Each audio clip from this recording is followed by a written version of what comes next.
यसु मसीह में आपको सलाम। कलाम खुदा, अगर तू अपनी ज़ुबान से यसु के खुदावंद होने का इकरार करे और अपने दिल से ईमान लाए कि खुदा ने उसे मुर्दों में से जलाया, तू निजात पाएगा। रोमियो 10वां बाब 9वीं आयत। मेरे भाइयों और मेरी बहनों, ज़रूरी है कि ज़ुबान से उसका इकरार किया जाए। क्या आपने अपने इस ईमान का इकरार किया है कि यसु निजात दहिंदा है, जिसे खुदा ने मुर्दों में से जिलाया?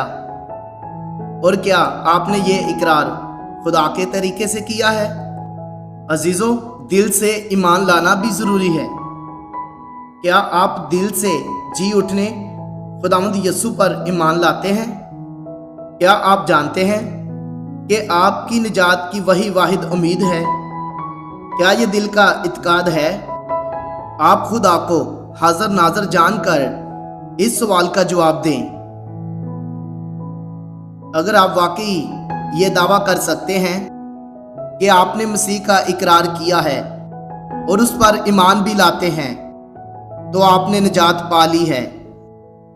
कलाम ये नहीं कहता कि ऐसा हो सकता है, बल्कि ये बात जोर रोशन की तरफ से है कि तू निजात पाएगा। ईमानदार और इकरार करने वाले की हैसियत से आप इस वादे को हाथ में लेकर इसे थामे रख सकते हैं और पूरी जिंदगी, बल्कि मौत की घड़ी के वक्त और अदालत के दिन भी खुदा के इस वादे पर तकिया कर सकते हैं।